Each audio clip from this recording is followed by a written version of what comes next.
She is Miss Earth Netherlands 2023. Sa tingin mo ba siya ang pinakatinik ni Ilana Aduana sa Miss Earth 2023? Or what? Magugulantang ka talaga sa pagmumukha ni Miss Earth Netherlands 2023. Marami ang hindi inaasahan na ganito siya kadiyosa. So speaking of diyosa, I think siya ang may pinaka-diyosa talaga ang face in this year's competition sa Miss Earth. Kaya pag-usapan natin ang 5 possible reasons why Miss Earth Netherlands ay pinakatinik ni Ilana Aduana sa crown for Miss Earth.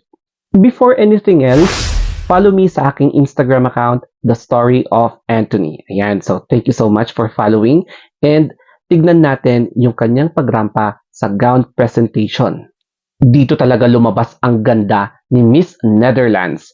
Ang daming nabigla at ang daming nahumaling sa kanya. So, ito yung presentation show ng Miss Earth 2023 na naka-gown silang lahat. And syempre naman, isa si Philippines yung mga inaabangan nila, pero hindi nila inaasahan na ganito kabongga si Miss the Netherlands or Miss Netherlands, correct me na lang dito, no? And ang main forte niya dito is yung kanyang face. Yung face itself, makikita mo na, wow, alam mo yun, mapapa-second, mapapa-third glance, or mapapa-stare glance ka talaga sa kanya. So, ganyan kabongga si Miss Netherlands. And sa ngayon, marami ang nag-aabang sa kanya, especially sa mga activities, and bumagay talaga sa kanya yung makeup tsaka yung style na ganito. So, sana consistent siya para naman continuous din yung pag-abang tsaka suporta para sa kanya, no? Kasi mukhang nag-boom yung suporta kay Netherlands, and I hope magiging positive, mag-replace siya ngayong taon. Let us now begin with the first reason, yun yung kanyang face value. So, I think ito yung pinaka-importanting weapon ni Netherlands in order to ace and probably win the competition for Miss Earth 2023. Why? Kasi parang siya yung goddess, no? With all the hair, yung face, the body, lahat na nasa kanya. So, ang daming nawindang, ang daming nagulantang. Siyempre, ang daming lumobo yung kanyang support, no, yung fan base. It's because ang dami ang hindi inaakala na ganito siya kaganda. Siguro with the consistency, yung ganitong styling lang throughout hanggang sa finals night, ito yung pinaka-bet ko na kanyang hair and makeup. So I hope hindi siya mababago, hindi siya ma-over, hindi siya ma-under. Ayan, para naman consistent din yung support sa kanya. I hope na hindi siya maglalaylo, ganon. So sana steady na ganito yung aura niya. Second reason is yung training niya. So, hindi lang siya basta-bastang candidate na sumali lang. Hindi yung ganda lang, hindi yung pasarela lang, kundi talagang inisip niya yung preparation, yung proper way para paghandaan ang Miss Earth. Kasi alam niyang Big 4 ang pageant na to, so dekalibre yung mga sinisend ng ibang mga countries.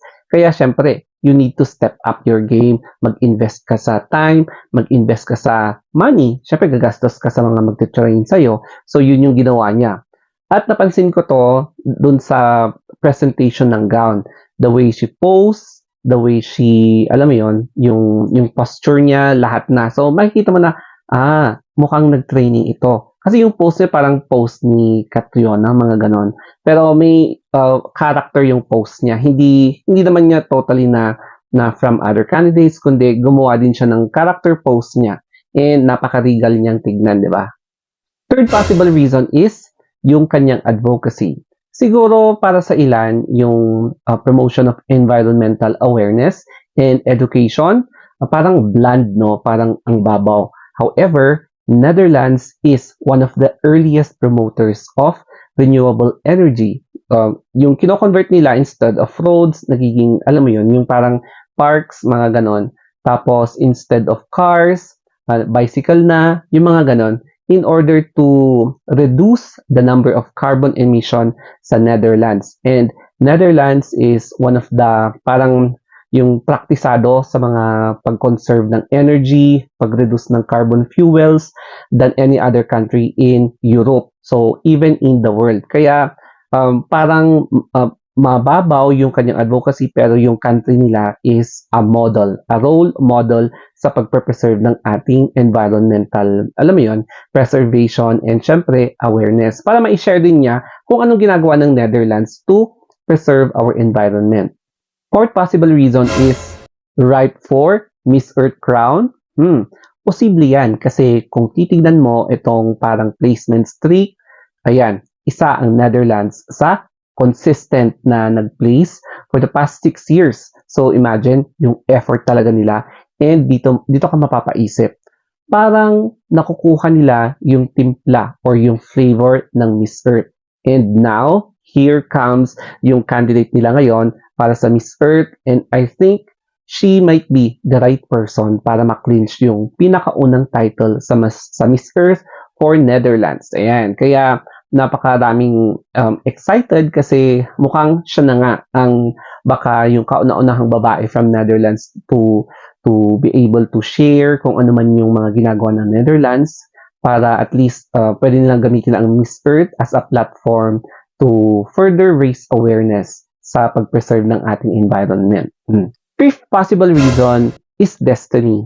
Alam mo yon, kapag yung stars talaga ay naka-align sa'yo, it is really meant for you. Pero kapag hindi, siguro baka placement streak ulit for the 7th time para sa Netherlands.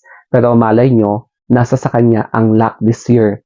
Kasi hindi mo naman pwedeng masabi na kahit gaano kaganda ang isang candidate or kahit gaano ka prepared or kahit gaano ka competitive ang isang candidate, kung ang crown ay hindi pa panahon para sa'yo, hindi talaga para sa'yo, no? So, yes, sometimes kapag hindi mo na-achieve yung goals mo, masakit, pero kailangan tanggapin. And syempre, you must also accept kung sino yung talagang itinakda para manalo sa Miss Earth. So yes, destiny is the possible reason na baka pwedeng siya na nga ang the rightful na pwedeng manalo, the girl to beat in this year's competition sa Miss Earth. Dito naman sa Sash Factors second hot picks, hindi mawawala si Netherlands at rank 2 siya.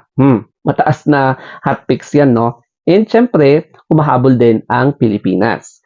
Tapos, kung dito naman sa ibang hot picks, ayan, meron ulit si Netherlands. Kaya hindi mawawala si Netherlands sa mga hot picks na mga pageant enthusiasts, mga pageant pages, ganyan, pageant groups.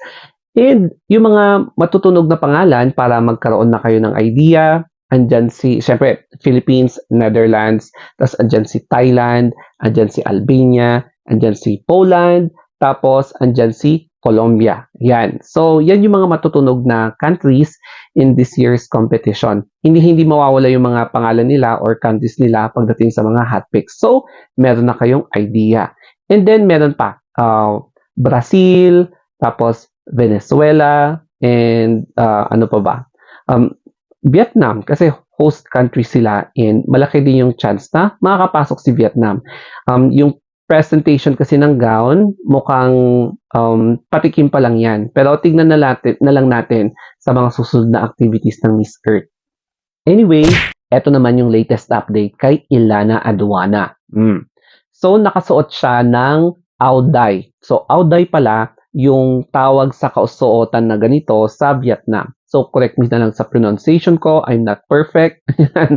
And ang activity nila for today is yung opening ng tourism week ng Ho Chi Minh Tourism. So, yan yung activity nila. Kaya sila nakasuot ng ganyan in order to promote the culture of Vietnam. So, yan yung mga different styles ng Auday na ipinasuot sa mga iba't ibang candidates para sa Miss Earth. Para naman makaka-immerse sila sa kultura ng Vietnam.